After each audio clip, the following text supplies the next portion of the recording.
what has changed to turn the 49ers season around, in your opinion?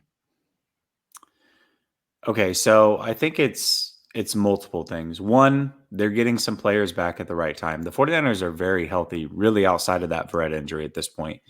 And so I think that Kyle has some people in place that he trusts. That's number one. But Grant, I've killed Kyle Shanahan, and I'm not fully backing off it. I got to see how this season turns out. But if I'm going to kill him when things aren't going well, then I got to give him some credit when things are going well. And there's a couple things that I have to point out. Grant's like, I'm not agreeing with this. There are a couple things that I have to point out. So for one, he has come out a couple times and owned some situations, right? So that's number one. Good to hear that. Even if it's half owning it, it's better than what we've seen in the past. And number two, he's starting to show a little bit of putting your arm around your player mentality.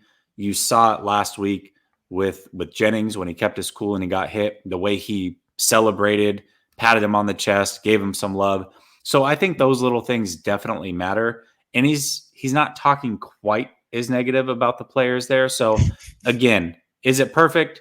No. Is it better? Yeah. And again, if I'm going to kill him when things are going bad, then I have to give him some credit. So I think that's only fair. That's a good answer. That's a really good answer. I'm going to say two things. I mentioned it before. The emergence of Ayuk has allowed the Niners to bring their best player to running back, because really, like, Elijah Mitchell's cool, but he's not Mostert. Like, he hasn't had those long runs. Mostert would kill you at running back, and Debo's even better. He's like the same style, but better. And now when you have Debo and Ayuk on the field, like, Kittle's an afterthought, and he's really good, but he's like the third banana now. It's amazing to see. That's kind of changed the whole dynamic. Like, now the Niners, it's really hard to play man coverage against them, because what happens when you put Debo at running back? Where's the corner? Is he going to play linebacker? And they're like they were having these problems.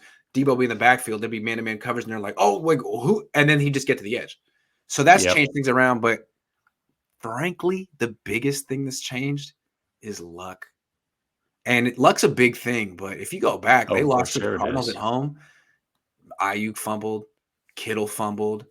And there was that fumble. I don't know. I forgot who fumbled on the Cardinals, but like Fred Warner was about to fall on it and like scored it away. Like, that was bad. There's that picture where there's four 49ers right there, and somehow they didn't get it. Yeah. Exactly. And like now, like against the Rams, Robert Woods tears his ACL the Friday before the game.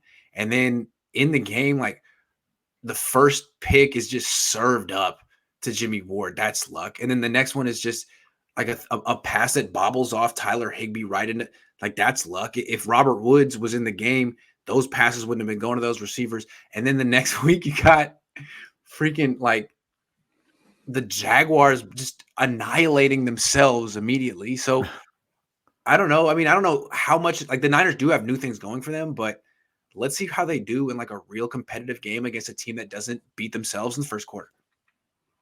Well, and luck's really starting to play out across the season, right? You look at things, and there's most of these teams.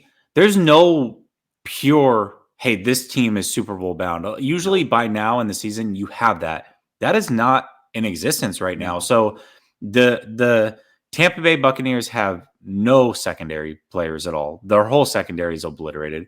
You got the Packers, who have 4 of their best players out, and 3 of them may not come back. It might be Arizona, because they're actually winning games with their backup quarterback, which is kind of scary if you think about it.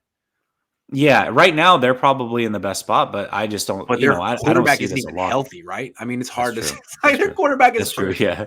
But even they lost J.J. Watt for the season. Like, that's a big loss for that team. So, I just feel like things are starting to line up, and sometimes it's better to be lucky than good. So I'm kind of with you on that one. And maybe this is a better season than 2019, because in 2019 they started out hot, 8-0. Yeah, but they lost to Atlanta at home. There were some bad signs that kind of foreshadowed what happened in the Super Bowl. This year, theoretically, they could finish really strong, and maybe that's better. Yeah, absolutely. Yeah, you definitely would rather finish strong. The Vikings game will seal the tone for the rest of the season. I'm definitely thankful for the content from both of you every day. Thank you, Brian.